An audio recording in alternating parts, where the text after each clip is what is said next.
لولا ينهاهم الربانيون والأحبار عن قولهم الإثم وأكلهم السحت لبئس ما كانوا يصنعون۔ یہ سورہ مائدہ کی آیت نمبر 63 ہے، اور اس کا ترجمہ یہ ہے: ان کے مشائخ اور علماء ان کو گناہ کی باتیں کہنے اور حرام کھانے سے آخر کیوں منع نہیں کرتے؟ حقیقت یہ ہے کہ ان کا یہ طرز عمل نہایت برا ہے۔ یہاں پیچھے ذکر ہو رہا تھا بنی اسرائیل کے لوگ جن بدعمالیوں میں گرفتار تھے، ان کا خاص طور پر ذکر کیا گیا تھا، اور پچھلی آیت میں یہ کہا گیا تھا کہ یہ لوگ ظلم اور حرام خوری میں لپک لپک کر آگے بڑھتے ہیں۔ اللہ تبارک و تعالیٰ اس کے بعد یہ فرماتے ہیں کہ یہ ان کی کمزوری اور ان کا گناہ تو ہے ہی، لیکن اس کی بہت بڑی وجہ وہ مشائخ ہیں اور علماء ہیں جو آنکھوں سے دیکھ رہے ہیں کہ یہ اس قسم کی برائیوں میں مبتلا ہیں، پھر بھی ان کو روکتے نہیں۔ لولا ینہاہم الربانیون والاحبار، ان کے مشائخ اور علماء ان کو آخر کیوں منع نہیں کرتے؟ کس بات سے؟ عن قولہم الاسم واکلہم السحت، ایک تو گناہ کی باتیں کہنے سے اور حرام کھانے سے۔ اور یہ سمجھ لیجئے کہ ربانیون جو کہا گیا ہے یہ اللہ تبارک و تعالیٰ کی طرف نسبت ہے، رب کی طرف۔ ربانی یعنی وہ شخص جس کا تعلق اپنے پروردگار سے جڑا ہوا ہو، لفظی معنی یہ ہے۔ اور اس کو یہ سمجھنا چاہیے کہ یہ اس قسم کے لوگ ہیں جنہوں نے اپنے آپ کو اللہ تعالیٰ کے ذکر و فکر کے لیے مخصوص کر لیا، جیسے ہمارے ہاں اسلام میں صوفیہ کہلاتے ہیں یا اولیاء کرام کہلاتے ہیں۔ تو ان کا جو بنیادی مشغلہ یہ ہوتا ہے کہ وہ خود بھی عبادات میں مصروف رہتے ہیں اور دوسروں کو بھی عبادات کی تلقین کرتے ہیں، گویا خود بھی اللہ تعالیٰ سے تعلق مضبوط رکھتے ہیں اور دوسرے لوگوں کو بھی اللہ تعالیٰ سے مضبوط تعلق رکھنے کا مشورہ دیتے ہیں۔ تو ان کو ربانیین کہا گیا ہے، یعنی ایسا نہیں ہے کہ وہ علم نہیں ہے ان کے پاس، علم تو ہے ہی، لیکن ان کا بنیادی مشغلہ ذکر و فکر ہے اور دوسرے لوگوں کو اللہ تعالیٰ سے قریب لانے کی فکر اور کوشش ہے۔ دوسرا لفظ ہے احبار۔ احبار حبر کی جمع ہے، اور حبر عالم کو کہتے ہیں۔ یہود کے جو علماء تھے ان کو احبار کہا جاتا تھا، جو حبر کی جمع ہے۔ تو بڑے عالم کو، متباحر عالم کو حبر کہا جاتا تھا۔ تو یہ لوگ موجود تھے، شروع سے موجود تھے۔ تو اللہ تبارک و تعالیٰ فرما رہے ہیں کہ جب یہ علماء اور یہ خانقاہی مزاج کے لوگ، اولیاء، صوفیہ، یہ آنکھوں سے دیکھ رہے ہیں کہ یہ لوگ جھوٹی باتیں کرتے ہیں اور حرام کھاتے ہیں، جھوٹی باتیں کرتے ہیں اور حرام کھاتے ہیں، تو ان علماء اور صوفیہ نے ان کو کیوں نہیں روکا؟ اور پھر ان کے نہ روکنے کے اوپر تبصرہ کرتے ہوئے فرمایا کہ لبئس ما کانوا یصنعون، حقیقت یہ ہے کہ ان کا یہ طرز عمل بہت برا ہے۔ یہاں ایک بات سمجھنے کی یہ ہے کہ پچھلی آیت جس میں عوام کی بدعمالیوں کا ذکر تھا کہ وہ گناہ کی طرف لپک لپک کر جاتے ہیں اور ظلم کرتے ہیں اور حرام کھاتے ہیں، تو وہاں پر لفظ استعمال فرمایا تھا لبئس ما کانوا یعملون۔ اور احبار اور رہبان اور ربانیین کو جب ذکر فرمایا کہ وہ عوام کو گناہ سے روکتے نہیں، تو وہاں فرمایا لبئس ما کانوا یصنعون۔ یعملون پہلی جگہ اور یصنعون دوسری جگہ۔ بظاہر اس کی وجہ یہ ہے کہ عمل کا جہاں تک تعلق عمل یعمل عملا، کوئی بھی کام آدمی کر لے وہ عمل کہلاتا ہے. ایک مرتبہ کر لیا، دو مرتبہ کر لیا، عمل ہے. اور یصنعون، صنع یصنع کے لفظی معنی ہوتے ہیں کوئی چیز بنانا، اور اس کے کا اطلاق بعض اوقات کوئی کام کرنے کے اوپر بھی ہوتا ہے.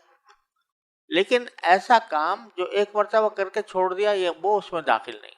یصنعون کے معنی یہ ہے کہ کسی عمل کو انسان نے اپنا معمول بنا لیا، عادت بنا لی.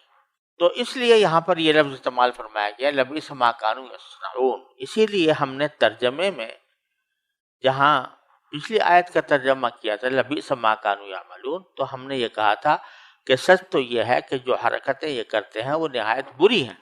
حرکتیں جو کرتے ہیں وہ نہایت بری ہیں. اور یہاں لبئس ما کانوا یصنعون کا ترجمہ کیا ہے، حقیقت یہ ہے کہ ان کا یہ طرز عمل نہایت برا ہے. تو طرز عمل کے کیا معنی ہوئے کہ وہ انہوں نے ایک اپنی عادت بنا رکھی ہے اور اسی عادت کو لے کر وہ آگے بڑھ رہے ہیں. اس لیے یہ تھوڑا سا ترجمے کے اندر بھی اس کی رعایت کی گئی ہے. اور اصل بات یہ ہے کہ اس آیت کریمہ نے اگرچہ براہ راست تو خطاب ہے یہ یہودیوں کو، بنی اسرائیل کو، لیکن یہ اس کا تعلق اور اس کا بالواسطہ ہدایت یہ مسلمانوں کے لیے بھی ہے. اور یہ اللہ تبارک و تعالیٰ کا ایک فضل و کرم ہی ہے کہ اللہ تبارک و تعالیٰ جو بہت سی مرتبہ مسلمانوں کو جو کوئی ہدایت عطا فرمانا چاہتے ہیں تو، اور خصوصیت سے جب بہت زیادہ بری باتوں کے لیے مسلمانوں کو متوجہ کرنا چاہتے ہیں تو پردہ رکھ کر بات کرتے ہیں. یعنی براہ راست مسلمان لوگوں سے یہ نہیں کہا کہ تمہارے علماء کیوں نہیں منع کرتے، یہ نہیں کہا کہ تم کیوں حرام کھاتے ہو، سختی کے الفاظ مسلمانوں سے استعمال نہیں کیے. لیکن بنی اسرائیل سے خطاب کرتے ہوئے ایک خود بخود سمجھ میں آ رہا ہے کہ جن بدعمالیوں پر بنی اسرائیل کو ڈانٹا جا رہا ہے، پھٹکارا جا رہا ہے، ان کی برائیاں کی جا رہی ہیں، تو اصل مقصد تو برائیوں کی برائی بیان کرنا ہے، نہ کہ کسی خاص شخص کی. لہذا جو احکام ان کو دیے جا رہے ہیں، جن چیز پر جن باتوں پر ان پر تنقید کی جا رہی ہے، وہ بدرجہ اولا مسلمانوں کے لیے بھی اسی طرح قابل گرفت ہے. تو اس لیے یہ بالواسطہ علماء، جو یہودی علماء تھے وہ تو گزر گئے اس زمانے میں، اب بھی ہیں، لیکن ہمارا تعلق تو زیادہ تر پڑتا ہے مسلمانوں سے. تو اس لیے اس کا تعلق جو ہے وہ ہم سے بھی ہے کہ جن لوگوں نے دین کا علم حاصل کر لیا یا دین کا علم حاصل کرنے کے بعد وہ اللہ تعالیٰ کے ذکر و شغل میں مصروف ہو گئے، خانقاہی نظام قائم کر لیا، اللہ والے کہلانے لگے، تو ان کو یہ سوچنا چاہیے کہ ہم کیوں نہیں لوگوں کو اس حرام خوری سے روک رہے ہیں. تو شریعت کا حکم یہ ہے کہ جس قوم کے لوگ جرائم اور گناہوں میں مبتلا ہوں گے اور ان کے مشائخ علماء کو یہ بھی اندازہ ہوگا کہ اگر ہم ان کو روکیں گے تو یہ باز آ جائیں گے، ایسے حالات میں اگر یہ کسی لالچ یا خوف کی وجہ سے ان جرائم اور گناہوں کو نہیں روکتے تو ان کا جرم اصل مجرموں، بدکاروں کے جرم سے بھی زیادہ سخت ہے. اس لیے حضرت عبداللہ ابن عباس رضی اللہ تعالیٰ عنہ نے فرمایا کہ مشائخ علماء کے لیے پورے قرآن میں اس سے زیادہ سخت تنبیہ کہیں اور نہیں ہے. اگرچہ عنوان یہودیوں کا ہے لیکن فرماتے ہیں کہ مشائخ علماء کے لیے اس سے زیادہ سخت تنبیہ کہیں اور نہیں ہے. وجہ یہ ہے کہ اس آیت کی روح سے ان کا جرم، یعنی علماء اور اللہ والوں کا جرم جو اس جرائم سے لوگوں کو روک نہیں رہے، تمام چوروں، ڈاکوؤں اور ہر طرح کے بدکاروں کے جرم سے بھی زیادہ سخت ہے.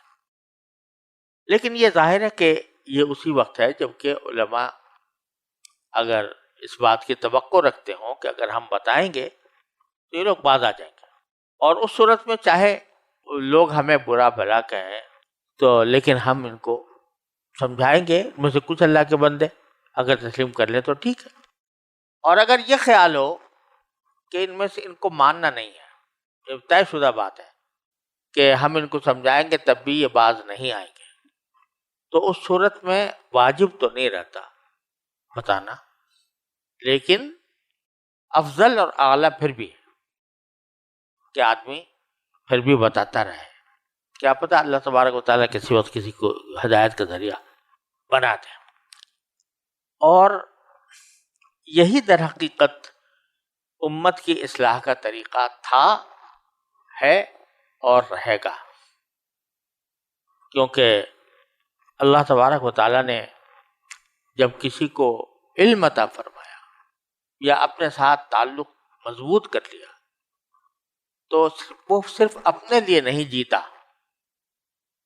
وہ دوسروں کے لیے جیتا ہے۔ اپنی اصلاح تو ویسے ہی سب سے پہلے فرض ہے، لیکن اس کی زندگی در حقیقت دوسروں کے لیے ہو جاتی ہے۔